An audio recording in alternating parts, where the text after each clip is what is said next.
कुशल संचालन कर रहे हैं महामंत्री जी, honourable president central bar association Muralidhar भैया, honourable president Banaras bar Awadhesh भैया, महामंत्री कमलेश यादव जी और यहाँ जितने हमारे बड़े और छोटे भाई हैं, सबको प्रणाम करते हुए कल से जहाँ हमने अपनी बात खत्म की थी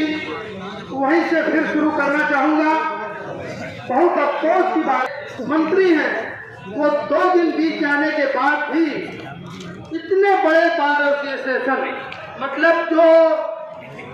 पूर्वांचल का सबसे बड़ा बार एसोसिएशन है, जिसकी स्ट्रेंथ है दी सेंट्रल बार एसोसिएशन, और जो एशिया का सबसे ओल्डेस्ट बार एसोसिएशन है बनारस बार एसोसिएशन, उसके पूरी मैनेजिंग, पूरी जनरल बॉडी जमीन पर बैठी हुई है और अपने मांगों के लिए, जायज मांगों के लिए और जितनी तानाशाह मंत्री के ऊपर जरा सा भी जू नहीं रेग रही है। कैसे बेशर्म होकर वो घूमते हैं क्षेत्रों में, वोट मांगते हैं। प्रश्न ये है, अभी मैं बिहार में एक नेता का कथन सुन रहा था जो जगह जगह घूम रहे हैं, उन्होंने एक बहुत अच्छी बात कही, मुझे बड़ा अच्छा लगा। वो सामयिक है इसलिए उनकी बात को मैं उनसे हर जगह मुतल्लिक नहीं हूँ, हर बात उनका ओवर नहीं करता हूँ, लेकिन वो बात हमको अच्छी लगी कि वो बिहार में पैदल पैदल घूम रहे हैं और जब उन्होंने कहा कि हम पैदल पैदल घूम रहे हैं तो हर जगह ये बात आती है कि यहाँ सड़क नहीं बना है, यहाँ ये सुविधा है, ये दिक्कत है। तो उन्होंने पूछा अपने आम जन से कि अरे भाई, जब तुम्हारी ये मांगे पूरी नहीं हो रही है तो ये विधायक जी कितने दिन से यहाँ विधायक? तो उन्होंने जवाब दिया वहाँ की जनता ने कि 2 बार से तो ये महाशय है और 3 बार से उनके पिताजी हैं। तो वो जो घूम रहे हैं उन्होंने जवाब दिया कि जब वोट आप इन्हीं को दोगे तो आपकी मांग मानने की जरूरत क्या पड़ती है, क्यों पड़ेगी, क्यों मानेगा कोई आपकी बात? ये बात कटु सच्चाई है कि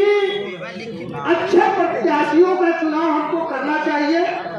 कभी कभी पार्टी लाइन से भी हट जाना चाहिए। और क्योंकि इस जगह पे वो लगातार विधायक चुने जा रहे थे, जन सहयोग से मंत्री भी बन गए हैं। इसी जगह पर 2012 में आए थे श्रीनिवास भैया महामंत्री से, हमको याद है उनका संभाषण कि मेरा पॉकेट है और आपका हाथ है, जितना चाहिए उतना निकाल लीजिए, लेकिन not a single price regime बीत गई, एक पैसा उनको आज के हित में नहीं आया। एक चटवन चटाते हैं, लास्ट में किसी रिजीम को टीवी दे देंगे 10-20-30 हजार रुपये का, 10-20 हजार रुपये का वाटर कूलर दे देंगे और बड़ी तालियां बटोर के ले जाते हैं। मतलब क्या कहें, अभी जो यहाँ पे टीसेट का निर्माण हुआ, भाई शासन प्रशासन काहे के लिए है? शासन प्रशासन जनता की असुविधाओं को दूर करने के लिए ही तो है। तो आप जो अच्छा काम करेंगे तो हम लोग अच्छा कहेंगे, और जब बुरा कहेंगे तो 100% बुरा कहेंगे। जितनी लानत मनानत करते बनेगा वो करेंगे। और यदि वो यहाँ पे फिर, यदि आज दूसरा दिन है, भगवान करे 3 दिन रामचंद्र जी भी बोले थे समुद्र को कि बिना जमानत जल्द गए 3 दिन बीच, बोले राम सकोतक मैं भी होत न प्रीत। कल धरने का 3रा दिन है। निश्चित रूप से पौरों को सुनाने के लिए धमाकों की गूंज सुनाना पड़ता है, उसमें हम किसी को अहित नहीं पहुंचाना चाहेंगे, लेकिन ये तय है कि अब आंदोलन का स्वरूप थोड़ा बदलना पड़ेगा, मंथन करना पड़ेगा, और ये आंदोलन तभी परिणति को प्राप्त करेगा कि जब हम अपने आंदोलन के स्वरूप को और व्यापक करेंगे। क्योंकि ऑनलाइन व्यवस्था है, यहाँ ऑनलाइन सबमिट कीजिए, पिंडरा चला जाएगा, ऑनलाइन सबमिट कीजिए राजातान गंगापुर चला जाएगा, ऑनलाइन सबमिट कीजिए रामनगर के भाई अखिलेश जी हैं, थोड़ा कल पता करिएगा कि वहाँ बैराने की क्या पोजीशन है। हम तो नहीं जा पाए, आप जो भी रामनगर के भाई हैं वो, यदि हमको तो ऐसा लग रहा है कि ऑनलाइन पैगामे उन तीनों जगहों पे इधर के भी हो रहे हैं, क्योंकि रजिस्ट्रार की पाबंदी अब खत्म हो गई है। कहीं भी ऑनलाइन सबमिट जहां चला जाएगा उस जिले में वो प्रॉपर्टी रजिस्टर्ड हो जाएगी। तो ये कुछ न कुछ ऐसा खेल हो रहा होगा। मेरी छठी इंद्री कह रही है कि ऐसा तभी 2 दिन इतने ओल्डेस्ट बार के पदाधिकारी, पूरी रिजीम बैठी हुई है जमीन पे, लार्जेस्ट बार के पदाधिकारी यहाँ बैठे हुए हैं, और जो स्थानीय मंत्री विधायक हैं जिनके क्षेत्र में हम लोग का कचहरी है, उनके कानों तक धूप नहीं देख पा रही है। और मैं आपको बताना चाहूंगा कि इस आंदोलन की क्या रूपरेखा और हो सकती है। जैसा हमारे भाई ने कहा कि निश्चित रूप से राजा तालाब, पिंडरा और जो रामनगर के हमारे साथी हैं, वो जब भी कोई आंदोलन करते हैं, हमारा सेंट्रल बार एसोसिएशन, हमारा बनारस बार एसोसिएशन कंधे से कंधा मिला के उनकी लड़ाइयों को लड़ता रहा है। उनके आह्वान पे हम लोगों ने कई बार अपने यहाँ भी स्ट्राइक की है। तो उनको निश्चित रूप से हम लोग उनके एक सबसे बड़े ऑर्गेनाइजेशन के हैं, तो उनको हमारा सहयोग करना चाहिए। अध्यक्ष जी से मैं निवेदन करूंगा कि 5, 10, 11 आर्मियों का, वकीलों का एक प्रतिनिधिमंडल बनावे, और जो इन जगहों पे जो काम हो रहा है,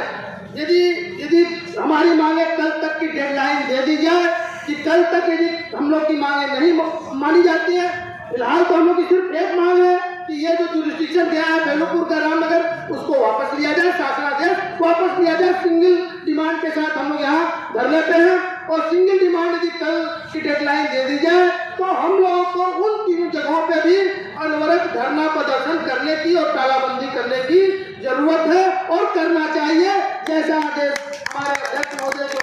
है, पूरी मैनेजिंग है, पूरी जनरल बॉडी है, यदि वो भी जहाँ दिशा निर्देश देंगे, हम आपके एक अपना सा सिपाही, आप जहाँ भी हमारी ड्यूटी लगाएंगे, हम मुस्तैदी से वहाँ पे अपने जो हमारा जितना भी ताकत है, उस ताकत के साथ उस प्रदर्शन में हम शामिल रहेंगे। तो पहली बात तो ये है कि यदि कल अध्यक्ष जी ने कहा कि यदि 10 दिन तक नहीं मांग मानी जाएगी तो आमरण अनशन हम समझते हैं कि आमरण अनशन का समय नहीं आया है। जान सबकी बहुत कीमती होती है, और जान हम तभी देंगे जब अंतिम एकदम निर्णायक जब देख लिया जाएगा कि नहीं अब ये इसके लास्ट ऑप्शन के तौर पे उसको रखा जाए कि आमरण अनशन निश्चित रूप से विकल्प है। और लेकिन आमरण अनशन बहुत बड़ी बात होती है, छोटी बात नहीं होती है, इसलिए आमरण अनशन को एक लास्ट स्ट्रेटजी के तहत रखा जाए। उसके अलावा जो हम लोगों ने तमाम आंदोलन किए हैं, ये कचहरी का हम लोगों ने एक जो है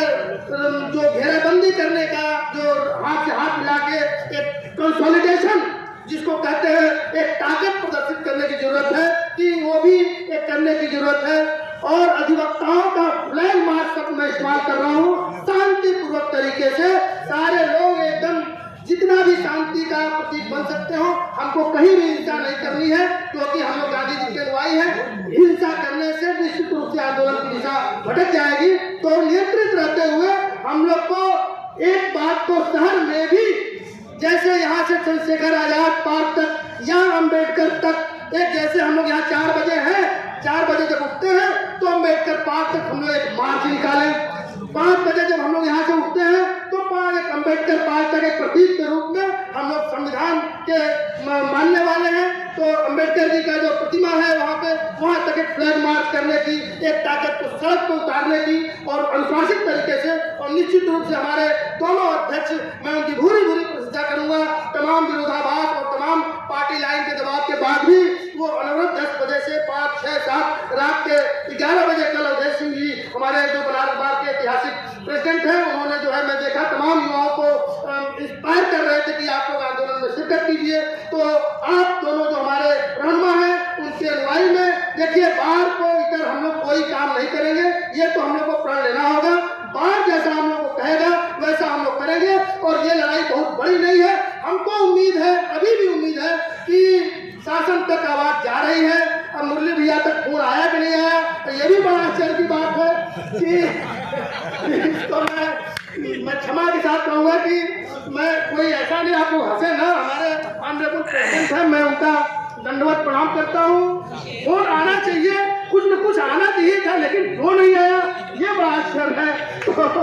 इसको हंसने की बात नहीं है, लेकिन थोड़ा बहुत जब लड़ाई लंबी खिंचती है तो अपने ताकत को बटोरने की भी जरूरत है। और मुरली भैया हम लोग के रहनुमा हैं, हम लोग के अध्यक्ष हैं, हम उनका पूरा सम्मान करते हुए जैसा हम लोग को दिशा निर्देशित करेंगे वहाँ पे हम लोग तैयार रहेंगे। थोड़ा सा क्योंकि समय भी है तो मैं बताना चाहूँगा, कल जहाँ पे हमने बात खत्म की थी कचहरी विस्थापन पे, तो क्योंकि ये मुद्दा है, आप मानिए चाहे मत मानिए, कचहरी विस्थापन एक मुद्दा था, है और रहेगा। तो जरा सा मैं उस डिस्क्रिमिनेशन की तरफ, मैं बार बार डिस्क्रिमिनेशन, भेदभाव जो हमारा फंडामेंटल राइट है कि किसी भी व्यक्ति को आप डिस्क्रिमिनेट नहीं करेंगे,